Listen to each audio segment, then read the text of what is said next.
Like, since when? Since when? Can you hear that? A few weeks ago, I did a video about unplanned purchases that turned out to be true closet heroes. You thought it would be a good idea if I did the same video, but for purchases that I regret or that didn't turn out to be closet heroes. So I've put together a little list of these items, and I'm gonna preface this by saying I try not to regret my purchases in general. I think regret can make us feel guilty, and it can feel very dramatic and heavy. So instead, I try to look at these purchases that maybe didn't pan out as planned, just as lessons and clues to further my style identity and figure that out even more. But I always think it's really great to take a pause and reflect why you bought that item in the first place. What was it that attracted you to it? What were you thinking? What was your intention behind that piece when you purchased it? Because if we don't reflect before decluttering, I think it just ends up to more waste, which is already a very big problem in the fashion industry. And it can also lead to just more future purchases that won't serve us like they should, and whether or not to let them go. Before we jump in, a quick little intro and a quick little welcome. Thank you so much for being here. My name is Alyssa. I talk about slow fashion, particularly getting creative with what you already have and choosing creativity instead of consumption and making smart purchase decisions. So if that sounds like your jam, hit subscribe below and don't forget to give this video a like if you learned something new. And also, if you like this kind of content, don't forget to grab a ticket to my live virtual Shop Your Closet studio. It is 2 hours of live real-time styling where we dive into elements of style, things like texture, color, proportions, so that you can really start seeing your clothes as tools for creativity and self-expression, instead of just things that you've had for a really long time that maybe you're tired of. So now, let's jump on it. This first piece is a beautiful wool jumpsuit from Club Monaco. It's about 6 years old. I've had it and I cannot seem to let it go. I wouldn't call this a regret, and this is actually more of a symbol of all of the garments that I've accepted as gifts, whether it's someone giving me hand-me-downs and I can't say no, or a swap situation and I feel like I can't say no. This was actually from a collaboration that I did with Club Monaco years ago. However, this was, you know, a little bit before my slow fashion journey, and I didn't really have as strong a point of view with my style, and I would always accept these gifts or these acquisitions with the mindset of not wanting to insult the person who's giving me the item, or the mindset of, okay, what can I choose that will make them the most happy? And, you know, just as in life, if you make decisions for others, you never end up benefiting.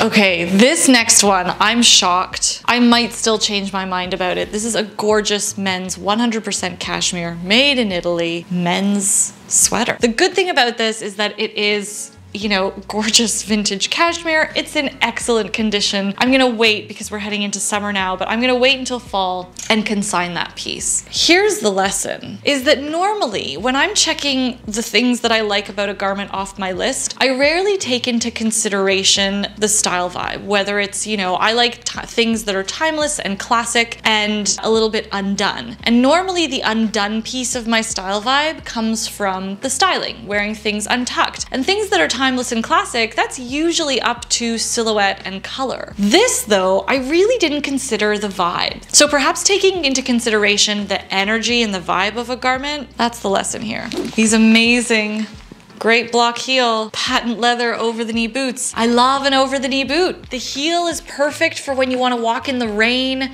Actually, maybe I'll wear them tonight and see how I feel. I even spent money to get a rubber sole put on the bottom because I knew that these would come in handy on the days when I wanted to look good, but I had to handle inclement weather. And like now, if we're looking at the style vibe, like hello, these have drama. But I think it was too much. I was only wearing them with short skirts so that we could see the whole boot. These were only $25. They were on sale. And I mean, this is when I bought them, like maybe 4 or 5 years ago now. And I just loved them so much for all of the reasons that I just mentioned, and I thought I would wear them so much more, but I really think there was just too much shine for my liking. I believe that the reason that I got kind of caught up in this, you know, and I gave myself pause before making this purchase. My friend bought them and then I bought them maybe a week or so later. Perhaps though, competitive consumption has something to do with this, you know, like we see something on someone, we love it, we know that it's a good boot, like I said, also pretty practical, pretty classic looking, in terms of the silhouette and the shape and even the texture, you know, like a bit of shine is always good. But perhaps I just got caught up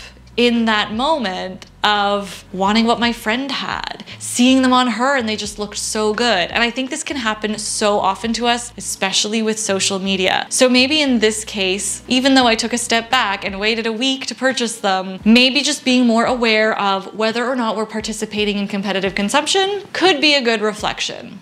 Look, no one's perfect. We're not gonna nail this every time, but I think the reflection is really important. And you know what I'm actually gonna do with these? I'm gonna take them to a cobbler and see if they can kind of cut them off and make them perhaps just like a calf height, because I really just want these boots to kind of disappear up the leg of a denim so that I can wear them with my jeans. I don't need the over the thigh. I've already got a really great pair of over the knee boots that are suede and that I wear all the time. So maybe it's just a matter of playing with the proportions on these ones. Normally I buy footwear and I nail it because I love all kinds of footwear. So I usually find a way to wear shoes, even if they were perhaps unplanned or a little bit off kilter or outside of my style, because I think shoes are really the spice of my closet. However, these, I mean, look at these. Look, I'm looking at them now and I'm like, what? I love them so much. They are so cool. But these gunmetal cowboy boots, I bought these before the whole like cowboy craze that is currently happening right now. I bought them maybe 2-3 years ago, secondhand as well. They were very inexpensive, $20. They are completely leather. They are fantastic. The reason why I bought these was because I had a pair of cowboy boots already, but they were a little bit too enthusiastic as cowboy boots. These are more subdued.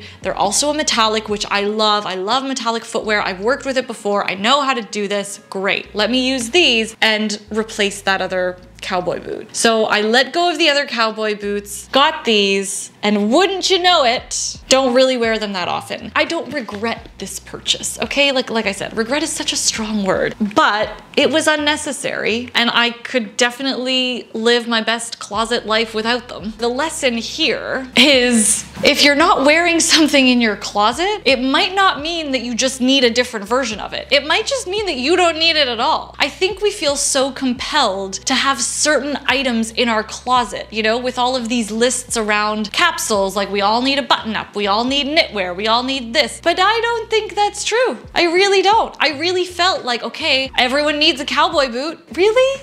Do we? I don't think so. I don't think so. So that's the lesson there. I'm gonna be letting these go. Please nobody invite me to any Western themed parties anytime soon, okay? Okay, great.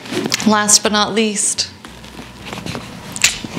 Oh no, no. No, no, I do not regret this purchase. This purchase was so pragmatic and planned and awesome. But this is the symbol behind several bags that I let go of once I found this one. This purse is the puzzle. It's designed by a Spanish brand called Loewe. I discovered this purse maybe about 4 or 5 years ago on another YouTuber, Anna Newton from the Anna Edit. I'm sure a lot of you follow her. She's fantastic. I never liked bags. I don't like having a lot of bags in my closet. I would love to have like 1-2 bags that satisfy all of my needs and then I never have to think of bags ever again. And I had been trying a whole bunch of different purses, never finding, and when I saw this one on Anna, I thought, oh my gosh, this is the bag of my dreams. Until I saw how much it cost and decided that, well, I should start saving up for it slowly. But in the meantime, I tried to identify the elements of this bag that I really liked. It was the perfect combination of slouch and structure. It was a really good size. It was versatile in the sense that it has both a top handle so you can kind of carry it in a more elevated way, or you can wear it crossbody. It just had really cool design elements, but it felt very understated, which I really liked. This is like all of the things. But I would search. I found a bag in Portugal, a beautiful vintage brown sort of boxy bag that I was like, great, I get the structure, but it was too structured. This was too stiff. It was a beautiful bag, but I didn't love it. When I was in Croatia, I found a really great vintage patchwork bag. Again, this had a little bit more of a softer silhouette. So I was like, great, this is soft, but still structured. I'm good. But I didn't love how I couldn't carry it multiple ways and the flap didn't end up closing properly all the time. So I just felt like my things weren't secure. Anyway, I had a bunch of bags that I kept trying to supplement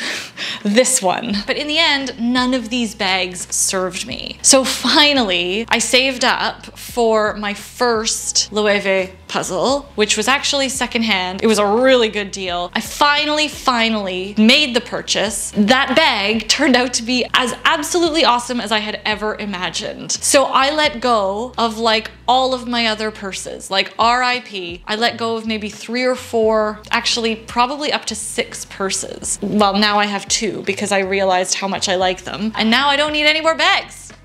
So that very long-winded story, but leads me to underscore the lesson of saving and waiting and being patient to buy the thing you actually really want. Because there will be a whole bunch of other dupes and other items that just don't cut it. It's like when you're looking for a person or a boyfriend or a friendship. I don't think we should settle, you know? I don't think we should settle for connections and things that just don't serve us to our absolute fullest. And, you know, without getting too existential, I think the same goes for our clothes. They should really serve us. Otherwise, we end up just generating more waste and more dissatisfaction with our personal style. And a lot of times when we're frustrated with an item, we end up turning it back on ourselves. And we end up thinking that we're the problem. And that's just not true. The saving and the waiting and the being patient for the thing you actually want, that's worth it. I know that doesn't always work out. Sometimes if we're in a pinch, like for example, when size is an issue,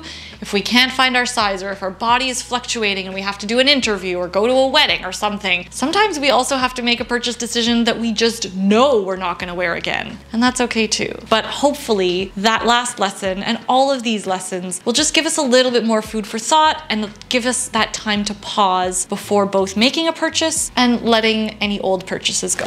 So that is what I have for you today. I hope you enjoyed today's video. Let me know what you thought in the comments below. Do you have any purchases that you've learned some very good lessons from? Do pop them in the comments. I love reading them. We love hearing each other's stories. And I know we do this often in my community online as well. I'll leave details for that in the description box as well because it's such a fabulous group of people and we really dig into some of the nuances around slow fashion. And don't forget, I've got those tickets to my live Shop Your Closet event as well. I would love to see you there. Thank you for being here. Thank you if you're still here watching. I so appreciate it. I hope you're having a wonderful day, week, night, wherever you're at, and I will see you in the next slow fashion video. Ciao!